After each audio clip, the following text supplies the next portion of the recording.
And for those of you who are, you know, for those of you who aren't as familiar with ECI, the Ethics and Compliance Initiative, is comprised of two nonprofit organizations, the Ethics Research Center and the Ethics and Compliance Association, which together pursue a mission to empower organizations to build a high quality ethics and compliance program. We were founded in 1922. And yes, we're turning 100 next year, which is exciting for us. We are widely recognized as an independent research organization with regard to organizational culture, values, strategies to reduce reputational risk. And I'd really like to thank our lead sponsor, Conversant by OneTrust. We have Asha Palmer here. She is the Chief Ethics Compliance Officer. Asha? Yes. Okay, I'm back on mute. Hi. Hello, everyone. Good morning, good afternoon, good evening, wherever you are in the world. I saw we have people in India, we have people in Oslo, we have people in West Virginia. We have people from all over the world. So thank you all for being here. I think it's just such a testament that, you know, ESG is a global topic that we are talking about all over the world. And it's really amazing to see everyone in this room who's interested in, you know, iterating and the thought leadership around how do we really get ahead of this risk area and really make some meaningful progress. As Florence said, my name is Asha Palmer, and I'm the Chief Ethics and Compliance Officer at Conversant by OneTrust. And we're excited to be the sponsor, but also excited to hear the discussion, excited to see how we apply sort of the methodologies and communication methods that we've used in ethics and compliance to this new emerging risk area. You know, some people on here are probably figuring out like where to start, you know, who the stakeholders are, who am I responsible for it? Is it something else that's in my remit? Is it just another three-letter acronym that the world is throwing around? And so we know that you'll get some of those answers today. And we hope that you will converse with your peers and really start the conversation about the things that you're dealing with, the questions that you have, and use this community as a resource. Just some of the things we're going to talk about over the next 2 days: our culture, our governance, strategy, how we review and revise the things that we're doing, how we communicate about ESG. So really the engine behind how we get things moving and make progress that's sustainable and ethical and obtainable. So thank you again for having us here. We're really excited to be a part of this discussion, and we look forward to all of the contributions that everyone in the room will have today. Thank you. Thank you. Thank you, Asha. So first off, today we have the session, How Governance and Culture Can Address ESG-related Risks. We have Karen Alonardo. She's the Vice President of ESG Solutions for NAVEX Global. And we have Rodolfo Araujo. He is a Senior Manager Director at FTI Consulting.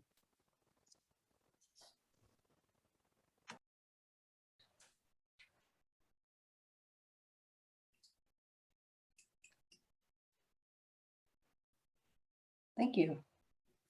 Okay, so we're going to jump in now.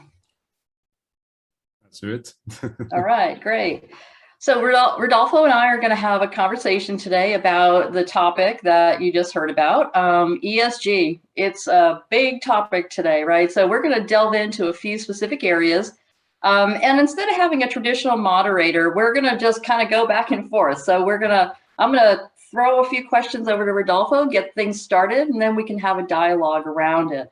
With that, so let's get started, Rodolfo. So you and I have both, just a little introduction, right? I am Karen Alonardo, as just introduced, thank you. I've been in this industry for, gosh, I guess about 15 years now. Joined early on. I founded my own company, Corporate Social Responsibility Software. And that was back in 2006 or 7. And that was during kind of that clean tech, green, launch of this industry initially. So really exciting that it's evolved. It's really starting to become part of our DNA. We're starting to integrate into our operational behaviors at our companies. So really happy to be here today. Look forward to sharing some of our experiences with you. Rodolfo, you want to give a little background on yourself, and then we can kick off with questions? Sure. First, thanks to ECI to invite us to this event. Rodolfo Araújo, I'm a Senior Emerging Director at FTI Consulting. I lead our corporate governance and activism team.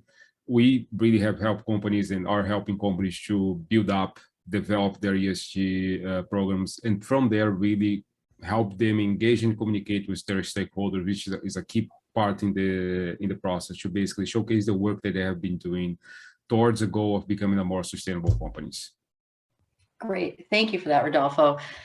Yeah, collectively, right, from a consulting perspective, from a technology perspective, how do we kind of tackle this big challenge that we all have in front of us? So I guess, to get started, right, just generally speaking, right, Rodolfo, I'm just going to throw this out to you, and then give us some insight, and then I'll be happy to join in as well. So just to get started, right? So what best practices would you recommend for kind of standing up or developing your ESG strategy from the top down, right? It used to be kind of a grassroots effort, right? We used to have to convince everybody at the top to do this. Right now, we're looking at from a top-down level, what kind of best practices would you recommend to kind of launch your program?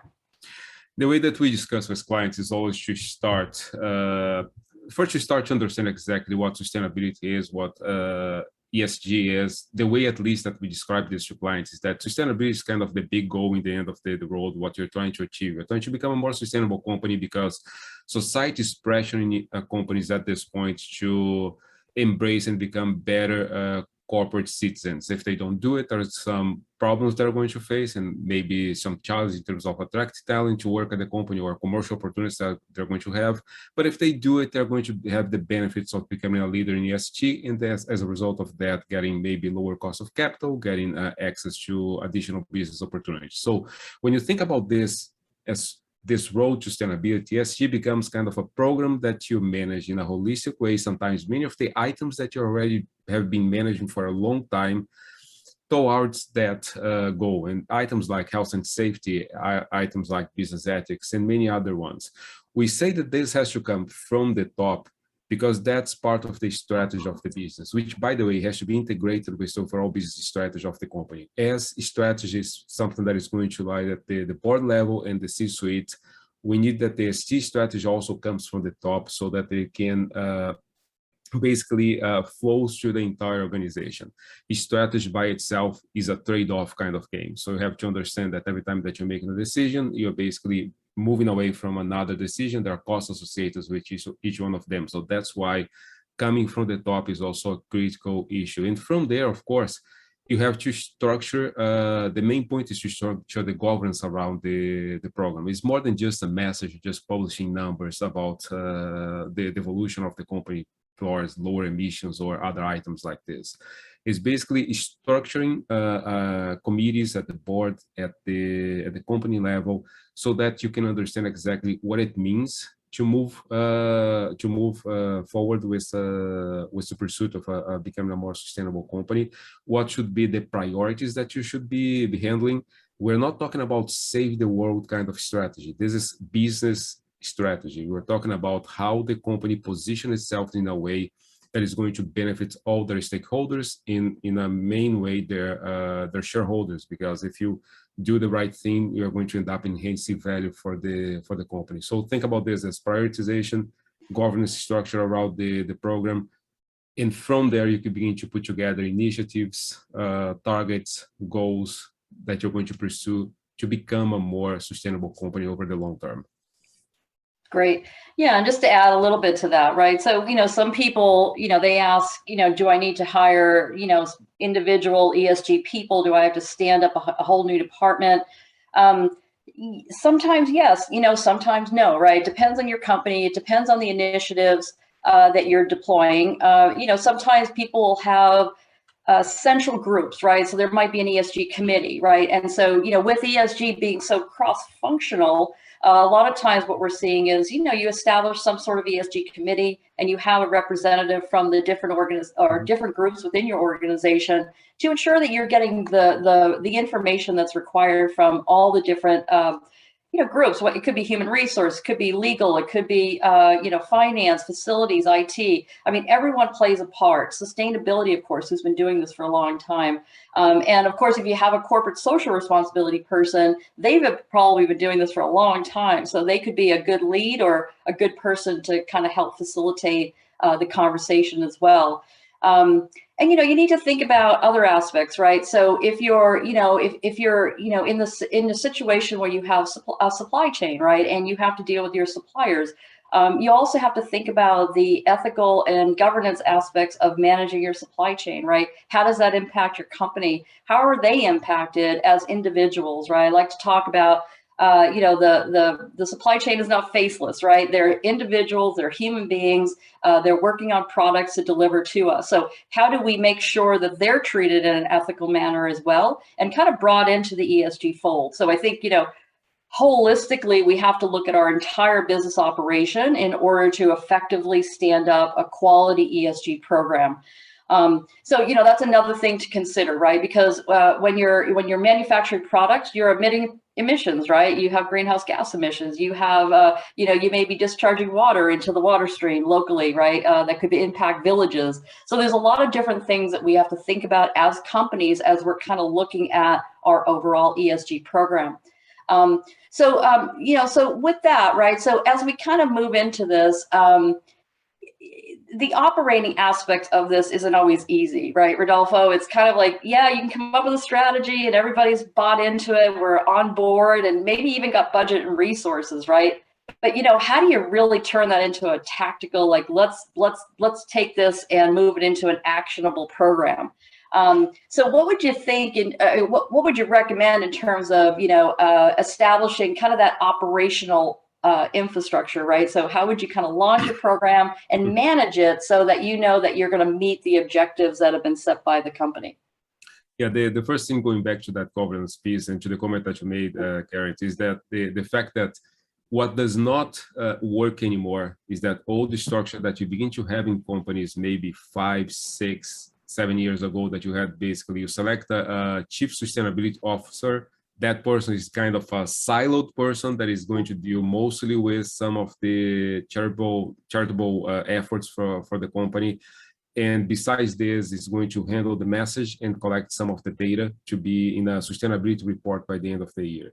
So that is just reporting, and it's kind of a passive way to move along with sustainability issues. So nowadays, the main point is that you need across the organization, you need a structure that is going to check every single point of the organization in terms of how this is going to evolve. So in terms of steps, you define goals that you want, define the priorities, that you're going to be pursuing. So if you were, like Karen said, an industrial company, you have many suppliers, and human rights issues are core to your organization, you know that that's one of the aspects that are going to be managing in your program. And you understand that that aspect touches many different points of the organization, from the connection that the suppliers have, the selection with procurement, to the compliance team and the work that is done to basically evaluate and audit these suppliers every single year, at least a percentage of these suppliers, and how you're able to control issues that go beyond the tier 1 suppliers. When you understand that issue to be managed, then you have internally one of these steering committees that is going to decide exactly how you are going to track success for some of these issues that you're managing. And track success, for example, in the supply chain might be based on the number of audits that you do every year, so that you know that it is a certain percentage of suppliers are being audited, and you know that you can have a certain assurance there is no human rights violation in your supply chain. can go beyond that. For example, we service clients also with investigations that we go boots on the ground to try to check if there is any kind of human rights violations with some of their suppliers, and going beyond tier 1 to tier 4, tier 5. You can have that within the scope of your program. It's basically saying that you need to have a way to measure success. So the steps are define targets, structure the programs around those. So define priorities, develop a program around those priorities, have a governance structure that are going to be able to track the evolution that you have, define what success means for each one of those issues that you're trying to manage, and constantly monitor what's happening so that you can make decisions in an ongoing basis. And sustainability becomes really a key component of the business strategy as a result of that. Right. Yeah. Thank you. Yeah. Sustainability has always been kind of the operational part of this, right? You kind of align the different metrics and what kind of reporting frameworks you want to work towards. And it kind of became kind of our standard operational structure, so to speak. But, the bottom line is, when we go back to kind of culture, right, we're talking about supply chain, we're talking about individuals within our company, right? So that, there's a lot of, we're not going to solve the problem of the world, right? We're trying to help companies, individual companies, take ownership and responsibility for our part in the world, right? And, how we kind of, make sure that we're thinking about the environment, we're thinking about people, social, right? We're thinking about the governance aspects of this to make sure that everything's running as expected, right? From a legal perspective, a governance perspective. Really important though to really think through, what are the metrics that you're going to align yourself with, right? So really important not to, I think it's, really important to identify goals that you can really meet, right? We have a lot of aggressive goals going on out there in the world right now, right? We're hearing net zero by 2050. We're hearing a lot of aggressive goals around greenhouse gas emissions. We have a big climate summit going on right now with all of our government officials. So, everyone, it's all top of mind right now, but at the end of the day, it's about all of us individuals, right? People that can help drive a lot of the change that is being talked about in the world, right? So culturally, within your own organization, if you can kind of think about, we can't solve the problem of the world, right? However, we can do things operationally to, reduce our footprint, so to speak, right? So we have a finite amount of resources on the planet, right? So we want to make sure that we can share those and they're always going to be available for future generations, right? That's the fundamentals around sustainability. And then, from a kind of social aspect of it internally, we want to feel good about who we work for, right? What we produce as products. We want to make sure that, as individuals, right, we care about people, right? We care about clean air. We care about clean water. So what are the steps that we can take internally to really kind of, follow through on our ESG commitments? And that's where the people part becomes so important and, vital to making your ESG program successul. So really important, engage your company, engage in messaging around your activities around ESG. A lot of, young people coming out of college these days or school or just coming into the workforce, they care about these things, right? They're asking these questions. What is your company doing? Are you green? Whatever the terminology is from a younger perspective. Not everybody talks ESG. Some people just talk environment, or some people talk about sustainability. But at the end of the day, your culture is really what's going to attract top talent who really care about the environment, because guess what? They're inheriting it from the past generation. So they want to know that we're doing the right thing as organizations. So that's really important, right? To really kind of live it, right? Integrate it into your DNA, integrate all aspects of ESG into your overall operations. I think will really, benefit your culture as an organization, right? So you'll see a lot of inherent benefits from launching these kind of programs internally that you may not see at the start of it, right? So that's just something to kind of think about. So with that, right? So Rodolfo, right? So how would you, gosh, it's really hard. Like I'm kind of talking about the culture, right? But, to really incorporate ESG into your, into the values, into the culture, right? And establishing it and kind of aligning it with your business strategy and corporate objectives, right? It's not always easy. I think, we as people, right, we care and we want to do that, but we also have our jobs to do. We also have to make sure our companies are profitable, that we're moving things forward, right? We're providing the best product to our customers at the best price point. With that, though, we also want to do the right thing, right, around ESG, right? So, how do we really go about kind of aligning those and integrating our ESG values, right, in with our business strategies? It's a little bit of what we've been talking about, but maybe we can just expand upon that a little bit. I think that a good way to think about this is if you start basically taking a step back and thinking about the first part, which is the prioritization. So what generally we call in a more formal way a materiality assessment. What's material to the firm? There are ways to think about this materiality. One of the ways that we generally deal with clients is about the impact to enterprise value. But if we try to bring this closer to culture, maybe the best way to describe it is basically this. What is your impact to the environment and to communities, different communities, from consumers to the place that you source your business, to run your operation, to basically manage your business and end up delivering the returns to shareholders that you are basically working to try to deliver. When you understand your impact, that's where the prioritization comes from, because the idea is that you are trying to achieve a position where you have the minimum negative impact that is possible to have, no matter the sector that you are in. You're talking about, I have many clients are in the oil and gas space.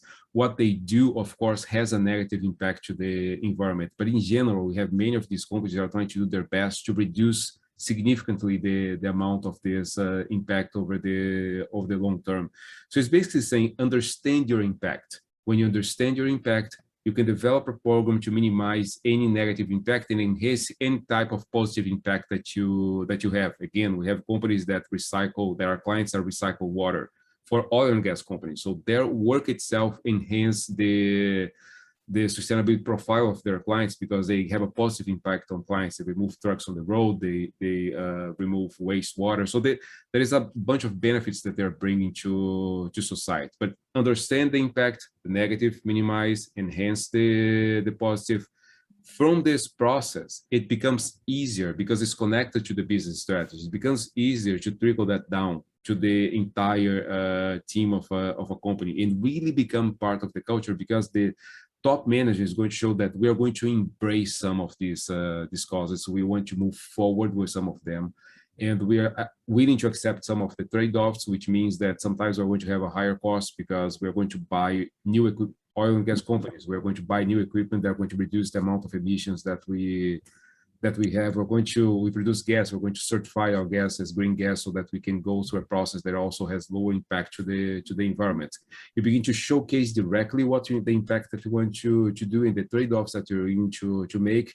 And this is how you get the buy-in from the mid-management, from the bottom of the organization. You get everybody involved in the process because they can see the same type of goal. We even suggest companies that when you go to charitable donations, you follow kind of the same path. You understand what you bring to society, enhancing or mitigating some of the issues that you are bringing, and working some of the charitable donations that you make that are connected to the core of your organization. So if you're a financial institutions, you might be working with financial inclusion, for example, but make sure that everything that you do is connected, because that speaks back to your internal audience, your employees, and it becomes really part of the culture as you progress towards those goals. Yeah, good example too, oil and gas. They're kind of on the hot seat this week, right, with the climate conversations and such. So there is a way, even though you might be, what we call a dirty industry, to do good things for the environment and kind of like balance it out a little bit, right, is kind of what I heard there, which is true, right? And I'm working at NAVEX Global, right? It's a software company, and people are like, oh, you don't really have a big footprint. Well, of course, we all do, right? You could be a consulting firm and it's all people heavy, right? We all have to think about what is it that where do we kind of, fit into this ESG environment, so to speak. So, it could be people heavy. And that means that, in the old days, it used to be commuting, right? Business travel. We're not doing that as much, right? So if you're a consulting firm, you may have reduced your footprint. However, you still have other aspects of people are working from home, right? So we have to think about what are we doing at home, right? That's impacting or contributing to some, I don't know, maybe negative impact, maybe positive impacts. But ultimately, even if you're working from home, it's going to roll up into your company, right? And your overall, how it kind of fits into your business strategy. So we even have to think about ourselves working remotely. What kind of impacts do we have? What kind of benefits can we bring to the table? And then, how do we continue to contribute to improving our own company's ESG program? So, there's a lot of different things to tie this together with our different strategies within a company, right? So if you're a software company, you might have to look at data centers, right? So maybe you don't have a big office footprint, but maybe you need to look at data centers, right? So how does the data center impact and align with your ESG program, right? So there are a lot of different ways in which you have to kind of look at your overall business, right? Just like what Rodolfo was saying, right? So if you just kind of look at your overall business and understand kind of the potential impacts and benefits, then you can kind of step back and kind of think about where you kind of fall into it, right? Where you can contribute and where you can kind of highlight things that the company can do either better or differently, right? So that's a really important piece, is that our voice as part of ESG within a company, I don't care how big your company is really vital and very important, right? So we have to, be part of the conversation, regardless of your position or what level you're at, right? So, it's really important that we all engage in these conversations, because that becomes part of our culture, right? We are the culture. People are the culture, right? We are, and hopefully it does start at the top, and you have a person or people at the top that are supporting these programs. And if not, there's a lot of evidence out there that you can bring to the table, right? That you can, collaborate with other peers within your organization, bring together some examples as to, how other companies are benefiting from this, why it's so important for your company to initiate an ESG program, and bring it to the CEO, bring it to the top management people. There's enough evidence in the world now to illustrate that this is something that you can't leave behind, right? We need to all start doing it and taking action around it. Okay, so let's say that we have a great program, right? Like we all did we put all of our ducks in a row, we established an ESG committee, we have buy-in from the top, right? So Rodolfo, nothing's perfect in life, right? Sometimes things break down. Sometimes you don't have all the success that you anticipated, right? So where does it break sometimes? Where do companies kind of get challenged, kind of at that next level down, almost like the tactical operational component of really executing? Like, where does it break? Nothing's perfect. Yeah, most of the time I think the structure breaking, if a company does not have a real commitment to move forward a program, or as a program to mitigate really risks and address some of the opportunities that they are facing with this journey to sustainability. Many companies, especially in the West, and that's when you hear things like greenwashing, the main thing was just a message. It's just get a message saying that you love the environment, you love people, you love communities, and we are trying to move forward and trying to bring benefits to everybody as you do business. You can imagine that probably challenge to basically just talk about positive things, because it's impossible for any company as the regular course of business to have zero impact to the environment. If it was that easy, we would not have this conversation. We would not have been this conversation here, because it would be just an easy process to flip a switch and get things done. So when you have that kind of perspective of things being just too easy and just a message for the company saying that we're going the right way no matter what, when you face the challenge, you're not prepared with the structures to evaluate the challenge. And the challenges are significant for many companies. One of our clients that has a really well-structured sustainability machine inside the company, the ESG program is really managed well. They have decisions that they make when you begin to incorporate some of these items in the decision-making process. So they are going to have a new plant in a certain geography. They're deciding between putting on, for example, this plant was in the US, could be on the West Coast or on the East Coast. And they're asking the questions, okay, what does make more sense? To be close to our consumers or to be close to our suppliers? What reduce the most costs? And then they begin to realize that they have to incorporate also in the process, what does it mean in terms of emissions? because if you can reduce the amount of emissions by sourcing from closer to your plant or more distance from your plant, or having the consumers more distance or closer to that plant, would have different impacts. And that also impact the kind of efforts that they were putting on the other side on the reduction of emissions, and also the overall, like, even offsets that they need to buy to complement any kind of effort they're trying to do to achieve a net zero goal. So that's why I always talk about trade-offs. You begin to realize that to implement any kind of a strategy, it really helps you with this kind of trade-off. So making choices that sometimes represent a slightly higher cost to put a plant in a certain location, because you have some offsets that you get on the other side, and you're going to understand exactly what those offsets are, because you're doing the math, you're doing the calculation. Sometimes the offset is just cost related. Sometimes you may save some money here. Then sometimes the offset is because of the corporate reputation of the company, the license to operate, that you need to make an investment there. If not, it's going to cost you more money to like fix the issue after you face an issue. So it's basically saying that you understand exactly why you're going that direction. It makes it easier to make decisions, and you don't get stuck in the process. And that's going back to that situation that we see programs breaking, is most of the time when you begin to face those challenges and nobody has the answer.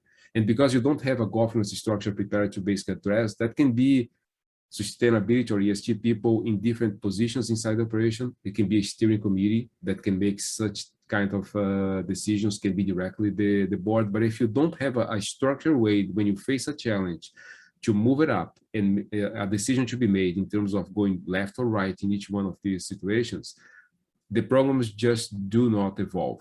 Besides this, programs change. Diversity and inclusion was one thing until the last summer. It became something completely different. It was somewhat acceptable that companies were putting in effort, but if you didn't see really diversity in the workforce, people would still give a company a pass. That's no longer reality. So it's the moment also that you have to adapt to a new reality. Environmental and social issues, they're moving targets. They change every year. And you have to have the structure in place to basically understand where the change is going and how we're going to move the organization, so they're not just chasing what other peers are doing or the sustainability leaders are doing. So that's why I'm coming back always to that structure of you have to have a way to manage. You have to have a clear strategy. You have to have a clear strategy that's going to help you with the trade-offs. And it's going to help you mitigate the challenges that you're going to face throughout the implementation of a program that are going to be there for sure. Yeah, that's good, right? So, yeah, I mean, a lot of ways these things can break, but there are a lot of opportunities too to kind of keep it moving forward. But I think what I liked what you said is you have to evolve, right? So, like you mentioned with DEI, right? Diversity, equity, and inclusion. We just all kind of assumed, right, that was kind of taking place, right? But no, right? We have to call it out as a society that, yeah, we still have issues there. So how do we now bring that into our companies and start integrating that in a way that, you know, people feel like they are included, or yeah, they're included. You know, we have a lot of diversity in the company. And, you know, diversity is a lot of things, right? It's different voices, it's different experiences. It brings a lot of value to our companies.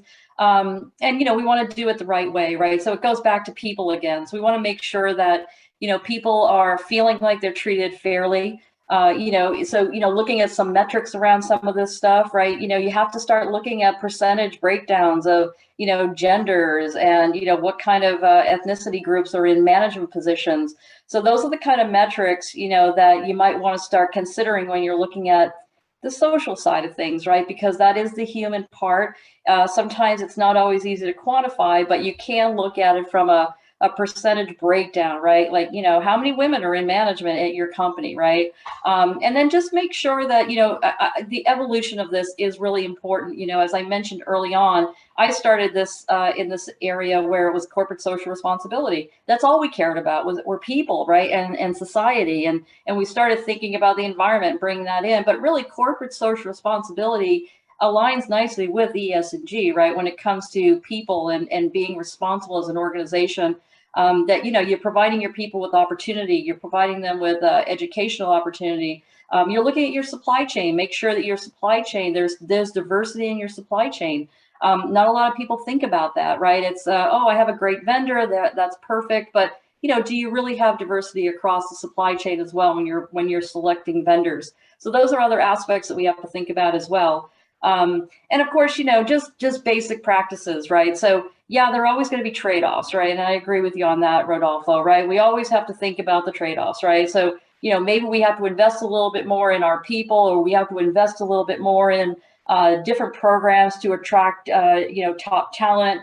And just kind of promote some of the things that we as an organization are thinking about, right? The DEI aspects of things, or, you know, just how we're kind of positioning ourselves within, you know, the world as a whole, right? That we are, you know, we're looking at, you know, the benefits to society, not just the risk to society, right? So, you know, there are a lot of different things that we can start thinking about as an organization when it comes to these things, but at the end of the day, it'll break if you don't get buy-in internally, right? So we really have to think about, you know, how to keep it going. You can't just, you know, launch a program and, you know, put in a couple of initiatives, hit a couple of targets and let it go. All right. This is a living, breathing thing. And that's why we always talk about integrating it into your culture, integrating it into your operation, because this thing is going to continue to evolve. It's not a static thing. It's not a, you know, ESG and, you know, here's the box you have to work within, right? The box is it's a very loosey-goosey box at this point, right? We're still formulating regulations around it. We're still, you know, some governments are taking action. Others are kind of, you know, waiting to see what others are going to do. So this is an evolving area that we're in now. So really important. That's why it's really important to get started now, right? As we're in our kind of infancy around ESG, even though CSR and sustainability has been around for a long time, ESG is really still in its infancy, right? And so, you know, it's going to continue to evolve. So really need to keep our eye on the ball here and be flexible and fluid within your organization so you can start incorporating some of the new aspects that you may see in maybe next year or in the next couple of years. So really important to kind of keep open there. Go ahead, Rodolfo. Just saying that, Karen, to make a little bit more tangible to everybody, how this process and the trade-off and the fixing happens when it breaks. One of the clients that we have was the room with them. They were talking to me about their DEI efforts, and they have all the policies in place. They're trying to embrace hiring more minorities. They're make sure that women was a percentage in the top management.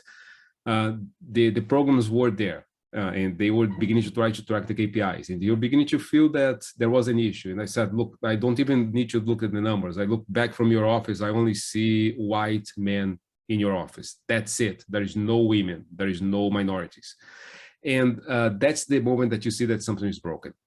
So the issue there is not the policies that were in place. The issue there was the fact that they did not have an inclusive kind of environment, that people of the minorities and women could feel welcome in the environment and could thrive there. It's part of the cultures. Then it's fixing the culture of the organization. We had a discussion with them, and the main issues, and let's talk about the trade-offs. The main issue there is that you have to change. Do you think that really diversity is going to bring positives? And it does bring to the organization. But what are the negatives that also bring if you don't know how to manage? Diversity means that you have people with different backgrounds that think in different ways. So they're not basically, they don't agree in everything. So you're going to increase, in a positive way, you're going to increase the amount of conflict inside the organization.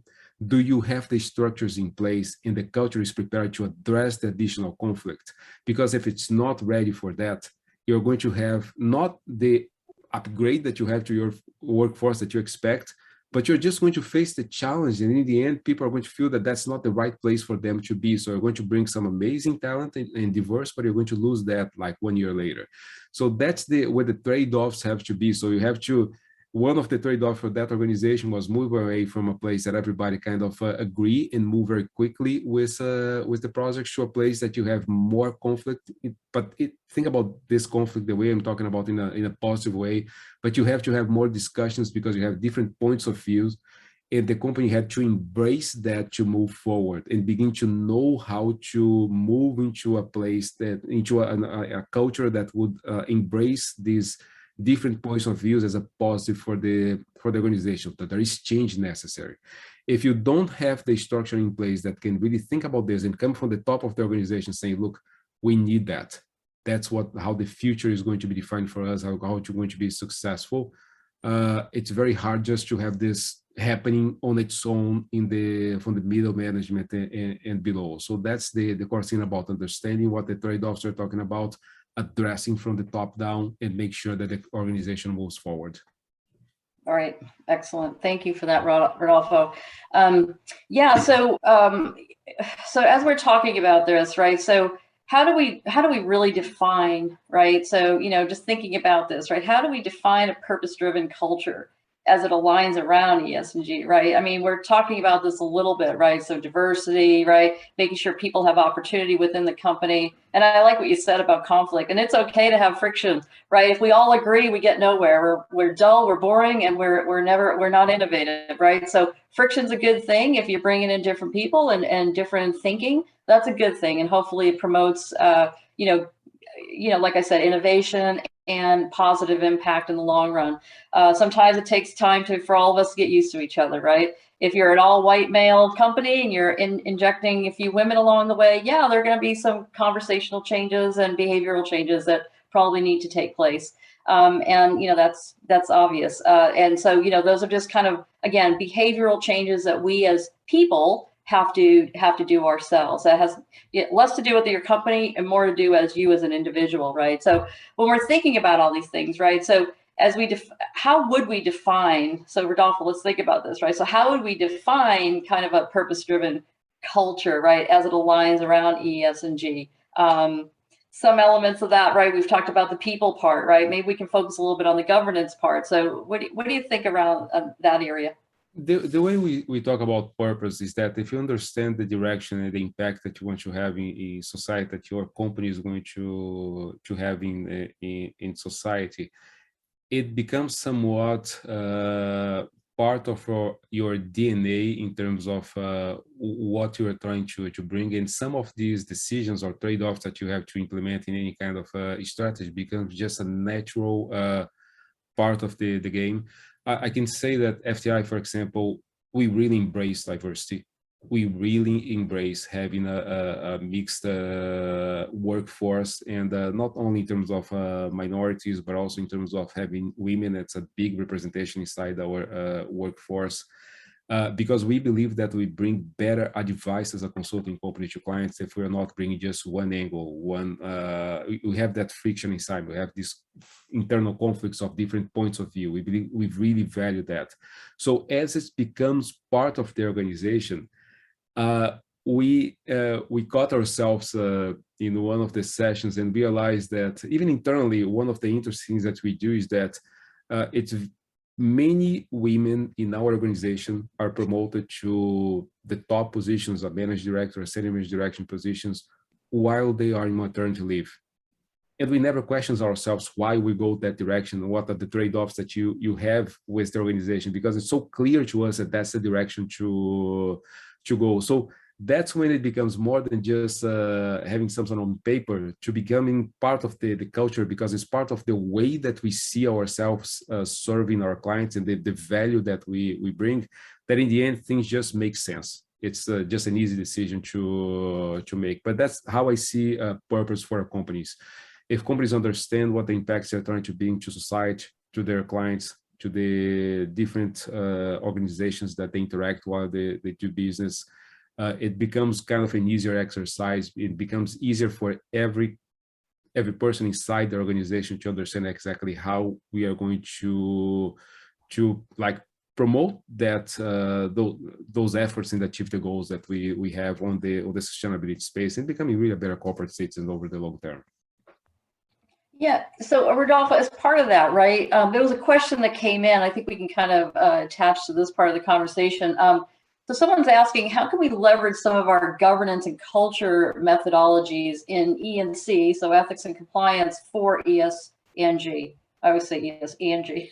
So yeah, what do you think about that? Leveraging some of our governance and cultural methodology. So, we already have things in place, right? We already have our current, governance, and, we've been an ethics and compliance organization for many years, so how do we kind of, leverage what we've been doing and kind of bring that together with our ESG program? Ethics and compliance has been a core issue inside the governance structure. If you think about the ESG, the G is the portion that deals with the organization of the corporate organization, so the governance of the entire organization. So business ethics is there for sure, but beyond that, we build a presentation to a client to basically showcase to investors how compliance, being a compliance-oriented organization, have a compliance-oriented culture, has impacted the implementation of their ESG programs throughout the years. One of the issues that we mentioned is that they have their charitable donations, different from other companies that just pick an organization, a few organizations, and make donations.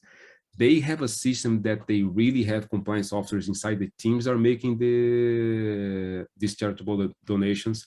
So during COVID, for example, they decided that they were going to make donations to hospitals. They were basically calling hospitals and having them asking them, what do you need? You need more beds, and this is mainly with developing countries that they were making these efforts to understand exactly what these hospitals needed to be able to treat the patients. The hospital would say, look, we need a grant to basically, we need more beds. We are getting more patients that we can handle. And they agreed to make many of these donations. There was a process in place for each one of the donations in terms of the letters that would be sent, the agreements that would be sent. And this in a very expedited way because it was an emergency, but the structure was still there. Then after they make the donation, they would track exactly what was being bought with those dollars that were donated, so that they could be sure that the exact impact that they want to have within that hospital or entity that were making a donation would be precise. So if they're donating for beds, it would not be used to buy medications or maybe to a different effort that the hospital would want to make. They were making a specific donation to have a specific impact that was also connected to the core of what they want to bring as a company, the impact to society. After that, they get the results from the entire process. They could measure and understand the positive impact they have, and they audit the entire process with an external audit to make sure that everything was working in place. The same company has issued bonds on the environmental side where they linked their emissions profile and also deforestation efforts to prevent deforestations into that green bond. And basically, if they had a negative impact higher than a certain threshold, the price of the bond would go up. So they would pay higher interest rates. If you can imagine how this equation works, you really need a structure in place to basically make sure that everything that a company is doing is in line with that, the overarching like what was proposed in that bond, so that you make sure that you don't have to pay a higher cost because you're basically going beyond that threshold. So think about this as part of the whole package where compliance can play a bigger role, not only in terms of just the business and the ethics of the governance side, but also throughout the entire ESG program to make sure that it is evolving and moving the right way, that people are complying with the rules and policies that company develop, initiatives that go develop to try to push the company to become a more sustainable company. That's one side of the equation. The other side of the equation, especially here for the US, because you didn't have a strong regulation on ESG until now, is that government bodies are beginning to push organizations to disclose more information, to make sure that they put information out in the market that can be evaluated not only by investors, but also by other entities to understand how companies are evolving in this journey to become a better corporate citizen. They go to Europe, many of the regulators in countries in Europe, they already have imposed to companies that they have to report under certain standards. This is going to happen here also in terms of a regulation that the SEC is going to promote. And then you have another layer of importance that maybe one thing that I have been discussing with many of our clients in terms of, okay, we're putting out these sustainability reports. So we're not going to be reporting under certain regulations that push us to report metrics with certain quality. And we have many issues in terms of how people are capturing some of these metrics. So you get even a higher importance in terms of the process of data collection and how this data is being treated, and then the information that is being put out to the market. Kind of in a similar way that you are as careful as you are with data that is going into a 10K or a proxy statement for a company, you have to be as careful in the future as you are with these documents, with the sustainability information that you're putting out to the market. Yeah, good point. Right. The SEC eventually will have a regulation around this, right? And then that data will be audited, right, and be treated similar to your financial data. So that's a really good point. Excuse me. The other part, I think, some areas you could leverage as well is your code of conduct, right? So I work with our compliance officer quite a bit around ESG program, our program. And, we leverage a lot of what we've done, right, in the code of conduct, right? So you guys, I'm sure a lot of ENC people have worked on a really good, thorough code of conduct. You have probably labor practices in place already. You have things around, anti-bribery, all sorts of initiatives you probably have already been running over the years that you can now leverage for your ESG program, right? So I think there is a lot of areas that you can consider that you've been working on and try to bring that into the ESG fold. I think you'll see a lot of benefit there. And then from an SEC perspective, right? So Rodolfo, right? We've been waiting for that in the U.S. for a long time, right? I know I used to think we'd have a Sarbanes-Oxley many years ago around CSR and sustainability. So here we are. BlackRock is a big investment firm. Larry Fink, their president, their CEO, has been talking ESG to the world, right, over the last several months, years at this point. And so, it's put a lot of pressure on investors to kind of look at their portfolio companies, right?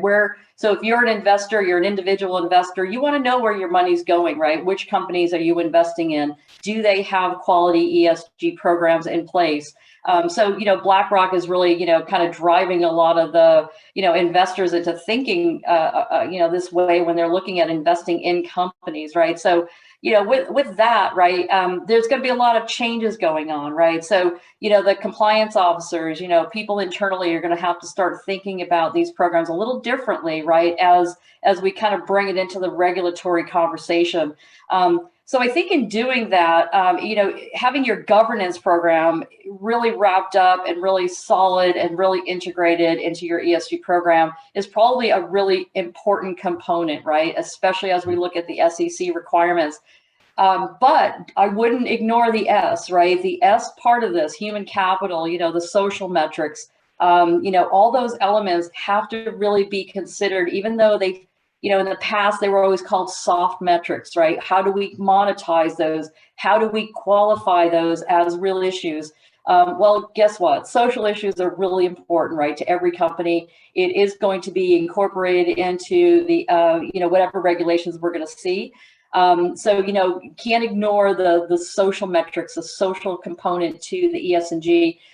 Environmental, I feel like, a lot of us understand it. It's a little more tangible. You kind of get it. And maybe that's me because I've been doing it for a long time, but it feels a little more tangible, right? When you're talking about social metrics, it's human. It's, it's stuff that's kind of, it's not quantifiable as, as much as like the environmental metrics, right? So you do have to put a little more work into that, maybe align yourself with some of the standards out there, right? I just saw somebody in here somebody asking about B Corps, right? Certified B corporations, right? And kind of the values around that, right? So, they're going to help you align your program with certain metrics that will align with, your peers in the industry. So I think, looking at some of the standard bodies out there, the Value Reporting Foundation, right? The Sustainability Accounting Standards Board is now part of that. So it's an accounting standards board, right? So we're all looking at this as accounting.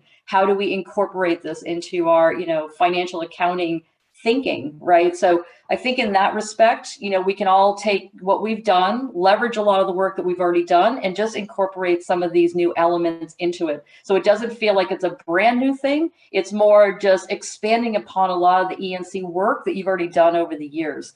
It really doesn't have to be a, you know, start from scratch type of thing. Because like I said, you guys have already, you laid a lot of the foundation already. Now it's just kind of defining it within the ESG program. So, you know, with that, right, so Rodolfo, right, we're kind of getting, you know, close to the end here. So I just want to make sure that we wrap up and we provide everybody with all the information that's helpful here. We have one more question from the audience. Can you share insights on metrics companies are using for the ethical standards component? So yeah, back to ethics, right? Back to how do we measure the performance around our ethics programs? So companies are looking at the ethics side in terms of